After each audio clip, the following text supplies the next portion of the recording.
Hello everyone, welcome back on my YouTube channel achieving Heights. Achieving Heights में मैं नमिता आप सभी का एक बार फिर से बहुत बहुत स्वागत करती हूँ। आज के इस वीडियो में मैं आपको सिखाऊंगी कि कैसे हम ऑनलाइन रिटर्न को प्रिपेयर करेंगे और उसे सबमिट करेंगे। लास्ट वीडियो में मैंने आपको सिखाया था कि कैसे हम ITR फॉर्म को साइट से डाउनलोड करेंगे, उसे फिल करेंगे एंड अपलोड करेंगे। तो आगे बढ़ने से पहले आप सभी से रिक्वेस्ट है कि आपने मेरे इस चैनल को अभी तक सब्सक्राइब नहीं किया हो तो प्लीज़ मेरे इस चैनल को सब्सक्राइब कीजिए। सब्सक्राइब करने के लिए आप अपने राइट हैंड पे सब्सक्राइब बटन देखेंगे जिसके ऊपर आपको क्लिक करना होगा।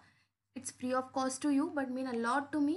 सो गाइज प्लीज़ मेरे इस चैनल को सब्सक्राइब कीजिए और अगर आपको मेरा वीडियो पसंद आता है तो लाइक करना और कमेंट करना बिल्कुल ना भूलिएगा। सो आइए आगे बढ़ते हैं, आज का टॉपिक स्टार्ट करते हैं। इनकम टैक्स इंडिया की साइट पे जाना होगा, इनकम टैक्स इंडिया e-filing.gov.in पे। यहाँ पे आने के बाद हम लॉगिन करते हैं। लॉगिन करने के लिए आपको आपका यूज़र आईडी, पासवर्ड और डेट ऑफ बर्थ देनी होगी। यूज़र आईडी आपका पैन नंबर होता है। लॉगिन करने के बाद में इस तरह से आपके सामने स्क्रीन आती है। यहाँ पे आने के बाद में आपको ई-फाइलिंग में जाना है। ई-फाइलिंग में जाने के बाद में prepare and submit online ITR। यहाँ पे आने के बाद में आपको असेसमेंट ईयर सिलेक्ट करना है। ITR फॉर्म सैलरीड एम्प्लॉय के लिए ITR 1, other than salaried employ के लिए ITR 4। अब अपना एड्रेस आप कहाँ से लेना चाहते हैं, पैन कार्ड से या प्रीवियस ईयर रिटर्न अगर आपने फाइल कर रखा है वहाँ से, या फिर आप फिर से एड्रेस डालना चाहते हैं तो आप कोई भी ऑप्शन सेलेक्ट कर सकते हैं। सपोज़ मैं पैन डेटाबेस से लेती हूँ। डिजिटल साइन यहाँ पे नो, सबमिट करते हैं। कुछ जनरल इंस्ट्रक्शन आपके सामने आते हैं। आपको ये एक बार रीड करना है, आप एक बार रीड कर लीजिएगा। अब फर्स्ट पार्ट में आते हैं। फर्स्ट पार्ट में आने के बाद आप देखेंगे कि कुछ डेटा प्री फिल्ड है जो हमारे पैन कार्ड से इसने ले लिया है। अगर आप लास्ट ईयर के रिटर्न से लेते हैं तो यहाँ पे वही एड्रेस आएगा। अगर पैन कार्ड से लेते हैं तो पैन कार्ड में जो एड्रेस है वही, मोस्टली दोनों सेम ही होते हैं। और एम्प्लॉयर कैटेगरी में आप कौन से एम्प्लॉई है, गवर्नमेंट एम्प्लॉई है, पब्लिक सेक्टर है या अदर एम्प्लॉई है, यहाँ पे आपको कैटेगरी सिलेक्ट करनी होगी। आप रिटर्न बिफोर ड्यू डेट और ऑन ड्यू डेट कर रहे हैं या फिर आफ्टर ड्यू डेट कर रहे हैं, आपको ये सिलेक्ट करना होगा। ये सब कुछ करने के बाद में आप सेव एंड ड्राफ्ट पे क्लिक करेंगे। सेव ड्राफ्ट का बटन ऊपर भी और नीचे भी, आप कहीं पे भी क्लिक कर सकते हैं। अब हम इनकम डिटेल्स में आते हैं। इनकम डिटेल्स में आने के बाद में आप देखते हैं कि B1 यहाँ पे आपसे पूछ रहा है इनकम फ्रॉम सैलरी। यहाँ पे आपको अपने फॉर्म 16 के हिसाब से जो ग्रॉस सैलरी होगी वो यहाँ पे डालनी होगी। सपोज 5 लाख हमारी ग्रॉस सैलरी है। अब यहाँ पे आपको हाउस प्रॉपर्टी का टाइप, हाउस प्रॉपर्टी अगर आपकी है उसमें आप खुद ही रहते हैं, इन्हें सेल्फ ऑक्यूपाइड है या फिर आपने लेट आउट है, आपने रेंट पे दे रखी है, आपको सिलेक्ट करना होगा। अगर इस प्रॉपर्टी के ऊपर आपने कोई लोन ले रखा है जिसकी EMI वगैरह और इंटरेस्ट जाता है तो आपको यहाँ पे ईयरली जितना आपने पे किया है वो डालना होगा, पर यहाँ माइनस में डालना होगा ताकि आपको इसकी छूट मिल जाए। -1 लाख हम डालते हैं, ठीक है। अब आप देख सकते हैं यहाँ पे हमारी ग्रॉस टोटल इनकम कम हो चुकी है, 1 लाख से 4 लाख हो गई है। अब यहाँ पे आपको 80C अंडर सेक्शन 80 डिडक्शंस डालनी है।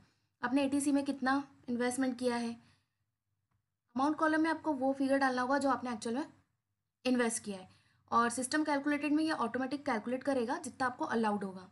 सपोज़ मैं यहाँ पे 3 लाख डाल देती हूँ, पर ये लेगा कितना, 1,50,000, क्योंकि हमको इतना ही अमाउंट एग्जम्प्ट है। ऐसे ही आप ATD में भी देख सकते हैं। यहाँ पे आप मैक्सिमम 55,000 की डिडक्शन ले सकते हैं। अगर आपने यहाँ पे 60,000 डाला तो सिस्टम 60,000 नहीं लेने देगा, आपको 55,000 ही लेगा। इस तरह से आप सारी डिडक्शंस डाल देंगे। आप यहाँ पे देख सकते हैं आपकी ग्रॉस टोटल इनकम आपकी डिडक्शन से कम हो जाएगी और आपकी ग्रॉस टोटल इनकम कम हो जाएगी। मैं यहाँ पे थोड़ा डिडक्शंस को कम करती हूँ ताकि कुछ टैक्स कैलकुलेट हो जाए। आपको ये अपने फॉर्म 16 के हिसाब से ही लेना है।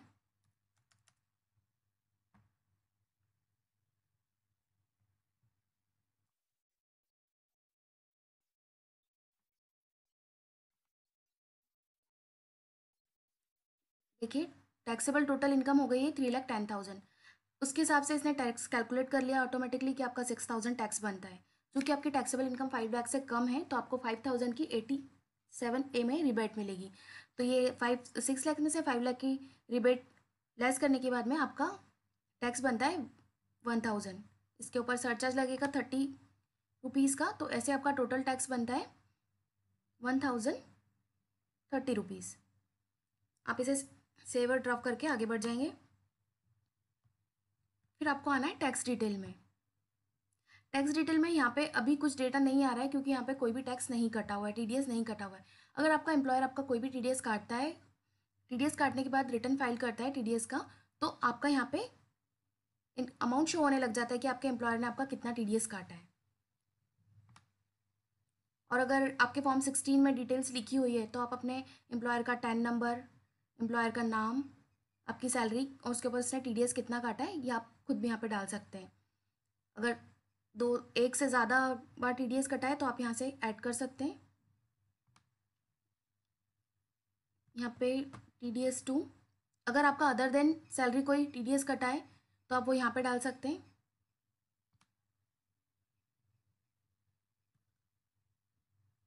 अब नीचे यहाँ पे आप देखेंगे कि details of advance tax and self assessment tax. आपको रिटर्न सबमिट करने से पहले आपका जितना भी टैक्स बनता है वो आपको पहले पे करना होगा।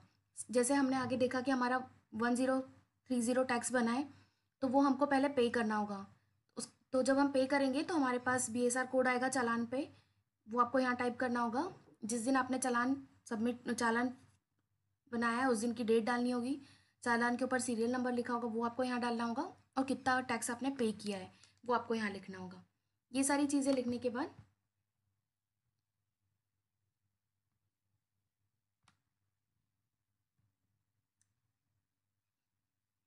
आप यहाँ पे देखेंगे कि सारा जो आपका टैक्स का अमाउंट है वो यहाँ पे भी आने लगेगा। अगर आपने एडवांस टैक्स पे किया है तो वो यहाँ आएगा। सेल्फ असेसमेंट टैक्स का जो आपने चालान की डिटेल पीछे भरी है वो यहाँ पे आ जाएगी। आपका टीडीएस जो ऑलरेडी आपके टैक्स डिटेल्स में शो हो रहा था वो यहाँ आ जाएगा। ऐसे करके आपका टोटल टैक्स पेड अमाउंट आ जाएगा और अमाउंट यहाँ पे पेबल आ जाएगा। इतना आपको पे करना था, पेड में आएगा कि आपको इतना पे कर चुके हैं, और अमाउंट पेबल में आएगा कि आपको इतना पे करना था। अगर दोनों में कोई डिफरेंस रहता है तो वो यहाँ पे आ जाएगा रिफंड कॉलम में।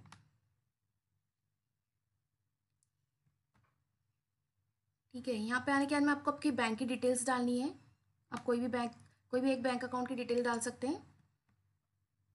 ये सब कुछ फिल करने के बाद में, जैसे बैंक की डिटेल्स में उसका IFSR कोड, बैंक का नाम, अकाउंट नंबर, और cash deposit during November 2016 to 30 December 2016। अगर आपने 2 लाख से ज़्यादा कैश डिपॉजिट किया है तो वो वाले बैंक की डिटेल्स डालनी है। और नॉर्मली भी आपको आपके बैंक की डिटेल डालनी है। सारी डिटेल्स डालने के बाद में आप सेव करेंगे ATG।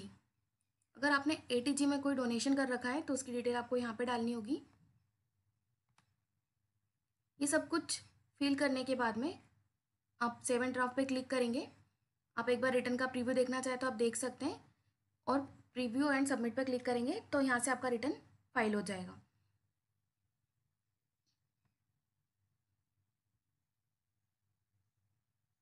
आप देख सकते हैं जैसे ही रिटर्न आप अपलोड करेंगे, साइट पे सबमिट करेंगे, तो आपको एक इस तरह से नोटिफिकेशन आएगा, your return has been uploaded successfully but is pending to verify as per the income tax act. फिर आपके पास में 4 ऑप्शन होंगे। फर्स्ट में लिखा है आई ऑलरेडी हैव EVC मतलब आपके मोबाइल पे एक वेरिफिकेशन कोड आएगा, तो आप इससे भी उसको वेरीफाई कर सकते हैं, या फिर आप चाहे तो आपके आधार OTP से भी इसको वेरीफाई कर सकते हैं, या फिर आप चाहे तो इसका हार्ड कॉपी निकाल के ITR 5 की आप इसे साइन करके बैंगलोर कोरियर कर सकते हैं। सो गाइज, इस तरह से हम ऑनलाइन रिटर्न को प्रिपेयर करेंगे और फाइल करेंगे। सो आज के लिए बस इतना ही। अगर आपको